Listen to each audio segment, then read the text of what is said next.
well, what do you say? So where is the best evidence for evolution found? Okay, where is it? Where's the best evidence? We're talking about the best evidence, right? How about a counter argument? Printed on the diagrams and explanations attached to museum displays and fanciful illustrations and stories in science literature. That's where the best evidence for evolution is found. Because they may make it up.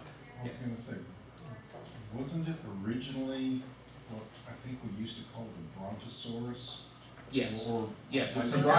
It's now called an Episcopal. Yeah, all of a sudden they had all of this stuff, and some guy goes, "Oh, stick this head on it," which was not the head that went with it originally. Right, right. It actually, they put the head of a Diplodocus on it. And then everybody else said, "Oh, hey, that looks good." Yeah. We did that. Well, see, but they actually did have most of that skeleton, but without the head. So they put the head of a Diplodocus on it, and then later they found one with a head, and it looked different. So now the Brontosaurus now is called the Apatosaurus. Oh, God. Yes. Question. So, okay, so are we saying then that these erroneous bone fragments that have been unearthed? No, they're not erroneous. They're bone fragments. Collection of bone fragments. Okay, this collection of related or unrelated bone fragments, are they supposed to be, so are we saying that they're from, in this case, I guess, mammals and reptiles that are more closely identified with the look of current animals versus? Yes. That's what it is. That they said, well, if I started out with a whale, what was it that it should have looked like with a minimal change if evolution were true? And what should that look like?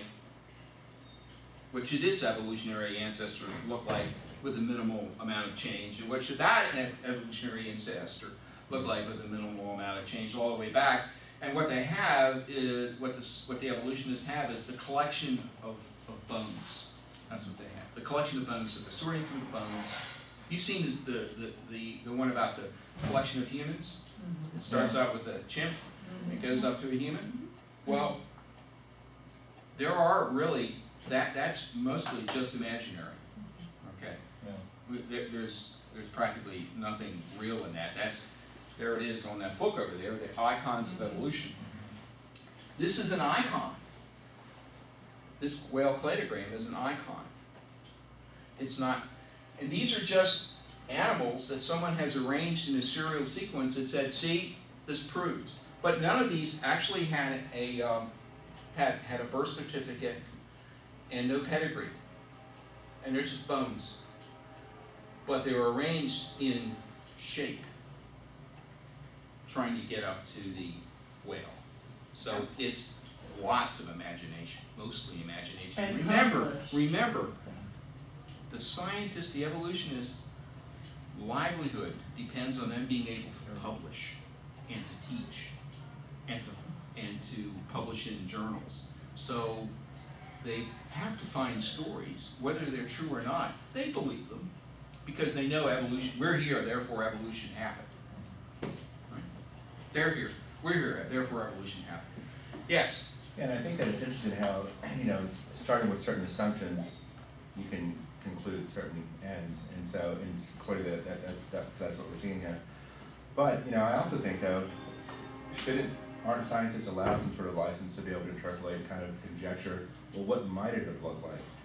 And so if there's a true attempt of understanding truth, that's one thing. But if there's an attempt to try to persuade, to prove a point, and that's what I think might be shown here, that's certainly concerning. Oh, you mean like this scientist? Well, I'm just saying in general. Who admitted that no Rhodocetus ever had whale's tail or flippers? That way that person got published? Yeah. But what I'm saying though is that even with biblical scholars, we have the assumption that the biblical story is true. And so when we find the archaeological evidence, our assumption is it helps to support this. Yes. Right? While the other side would say, well, you're just making that up. I mean, no, actually they wouldn't say that. They would say, our story, we find examples of proof for our story too. Right. Well, that's what I'm saying. So you're supporting your side, your assumption. Well, I said it was a philosophical position. And you're exactly right. It's a philosophical position. Their philosophy, no God had no hand in it at all.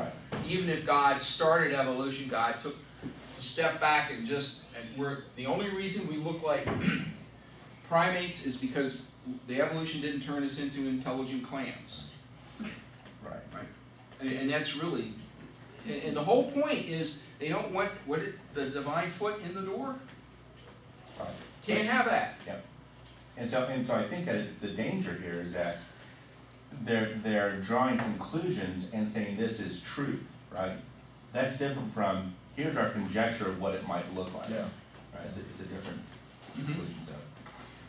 The other thing too is that materialism has no truth. You're carrying baggage. You're carrying baggage that says there is a discernible truth in the world. Materialists have no truth. They only have what is and what they consider truth to be. So therefore, they aren't lying when they make things up. They're advancing their story and their career. Okay. Remember this, your truth is my truth. Right. They really have no truth. They have no foundation of truth. Right. So when you talk to someone like that and you use the word truth, to you truth means God said. God spoke something and that was true, or I can objectively determine that something is true. They don't have that. They don't even believe in that. It's all evolving. Truth evolves. Well, let's talk about the geologic. Any more questions? I wanted to talk about this. The geologic column is assumed to be the undisputed worldwide record of Earth's ancient age. Remember, except for this 45 minutes in a week, that's what you hear. And each layer in the column is assumed to represent millions of years of gradual accumulation from the bottom to the top. Right? We all know this. Fossils are mineralized remains of dead organisms that were buried in sediments. Here's a fossil. Why don't you pass it around? This is a ammonite. Yeah. Oh, by the way, we found that in Crowley. It was on top of a water stream. It's supposed to be 350 million years old, and that's why it was in Crowley. Okay.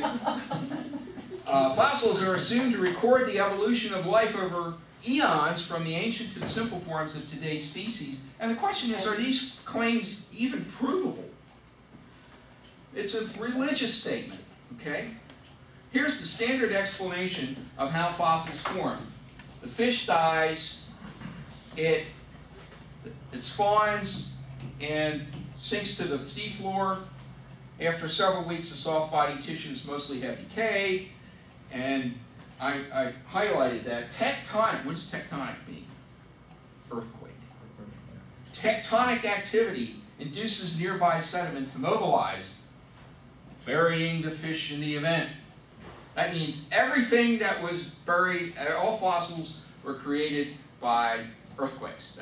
This came out of a British UK textbook, okay? And I forgot the reference, it's not on there, I apologize. So the question is, what's wrong with this explanation? Well, let's take a look.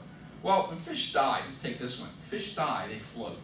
And pretty soon, seagulls, everything else eats them.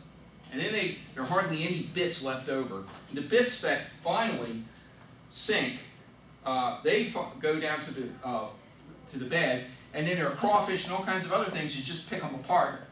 And in fact, you'll never find fish carcasses at the bottom of the ocean, and we know that because we have probes that go down to the bottom of the ocean. There are no fish carcasses on the bottom. There are no whale carcasses down there because in God's creation, these things are recycled. God was a big green person. He recycles everything. And there's just would nothing be left of that fish to be buried. Maybe 3 bones, okay? A couple of backbones, spine. So, fossilization is never, ever observed like this in the present world. You can fossilize things. For instance, there have been hats have been left in caves, felt hat left in a cave, and a year later they go down and say, oh, I dropped my hat, it's stone. A year, boom, stone. Things like that, okay? Fossilization happens very quickly. Seabeds are not covered by organisms being fossilized. We know this because we have probes that go down there. You've ever seen one down there? Nope. You ever go scuba diving? You don't see a bunch of dead things waiting to be fossilized. The plains are not covered by fossilized herds of bison. And we know that millions, hundreds of millions of bison were slaughtered. And where'd they go? Not even a bone left. Fossils are not the result of burial by gradual processes. And Darwin said that the fossil record should be the strongest proof. Okay? But fossilization only occurs in waterborne sediment. Only. Never any other way. Waterborne sediment. Okay? All fossils are the result of being buried quickly underwater. How about marshes? That's Finding those water. mummies in them, I know, But that's water. yeah, so it's not the mud and other sediments don't Well, play in. that's still water, which is different. Okay. All right. When you cut a road in a highway and you cut the road and they have to cut through a hill, what do you see? Layers and layers and layers and layers and layers of essentially hardened mud. We call it sediment. We call it sedimentary rock. But really what it was, you remember you in first grade, second grade, they gave you the clay and you made the little flower pot or the saucer or the cup or the bowl, and then you fired it and it turned into rock. That's sediment. And under great heat and pressure it turns into what? Rock. How were all the question is, how were all the land-based vertebrates fossilized? Land-based vertebrates do not live underwater.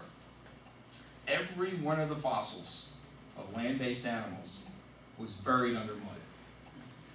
How did that happen? Flood. I mean, Man, are we talking Noah again? I don't know. Rapid fossil, and this is probably how it happened. Some poor, all dinosaurs not found on Noah's Ark were drowned in a flood. We're talking about massive amounts of water. We're not just talking about a flood on the Ohio River. We're talking about a flood like no one has ever seen before. And all land-based life was drowned, and the animal was buried rapidly as the flood deposited tons and tons and tons of soft layers of material that later turned to stone. Remember firing your pot in the kiln. And imagine the huge currents that were slushing around, bearing all this sediment, and it was settling down. Okay? And huge sediment flows also buried the sea life. They have no chance, a big blah, and all the clams are dead. Okay? All the clams and all the oysters, fossils, are buried closed. They're like this. If a mollusk bivalve dies, it opens. They're all buried closed. So whatever killed them, buried them quickly before they even had a chance to die, and then smashed it down. They quickly mineralized, and now later on, erosion is how we find them. Erosion and people eroding them with tools.